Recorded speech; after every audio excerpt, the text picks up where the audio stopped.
د ځمکې د سر د پاسه د پیغمبر نه لویا استی او بهترین انسان دا بل څوک دا نشته. تمام انبیاء کرام 1,40,000 انبیاء کرام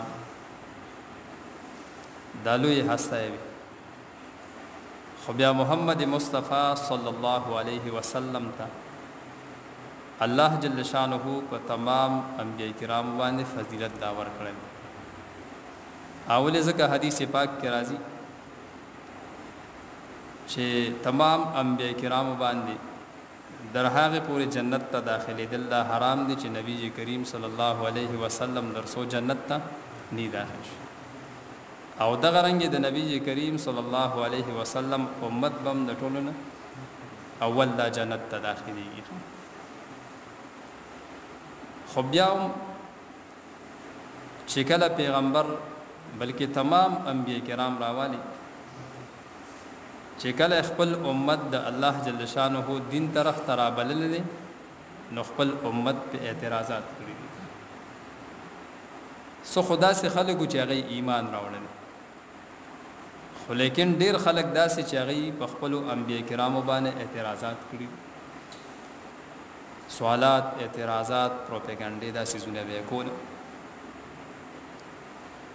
نو د نبی کریم صلی الله علیه وسلم متعلق وړاندې ذکر شو چې دا اعتراض وکړ، دا وکړ، 15 اعتراضات دا ذکر شو.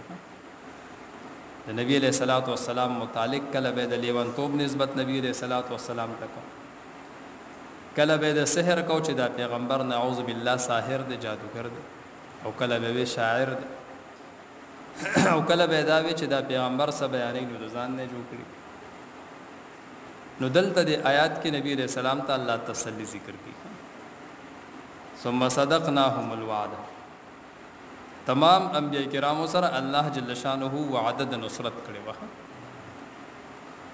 چې دوی په پروپاګاندا کې دوی به تاسو خلاف ودرېږي، خو موږ به تاسو مدد کوو. د الله جل شانه ر طرف نه وعده د نصرت چې څنګه وعده الله جل شانه د انبیاء کرامو سره کړي، نو کوم خلق چې انبیاء کرام والا مهنت کوي د الله جل شانه مدد او نصرت دا غي سره ده. هغه عالم مهنت کوي او که یو عام انسان هغه مهنت خپل کی او په معاشره کې کار کوي، الله جل شانه باغی سره خپل نصرت او مدد کوي.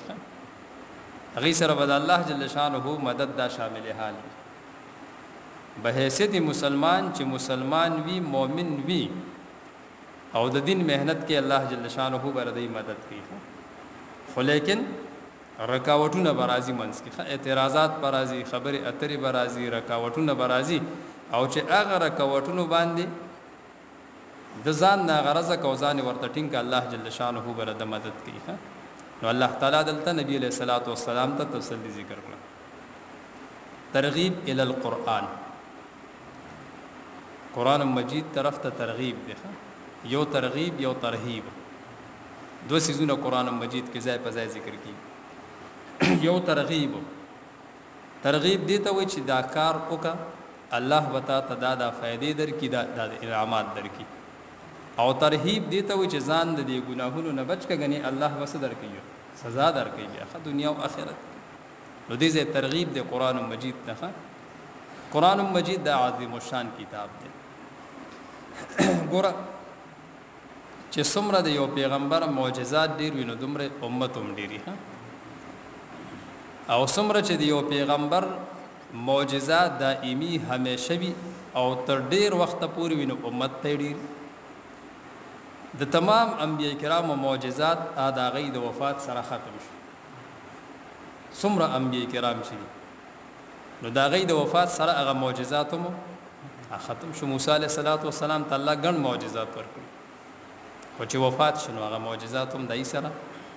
عیسی علیه السلام ته الله ګڼ معجزات ورکړو، چې وفات شو معجزات ختم شو. ګڼ معجزات دا چې کوم انسان با پیدایشي لوند عیسی علیه السلام ته الله معجزه ورکړي او بس پسترګو به تعالی سره کړ. قرآن مجید ما هو قرآن مجید داسې کتاب دی چې دا معجز کتاب دی. د تمام انبیاء کرام معجزات هغه د هغې د وفات سره دا ختم شو.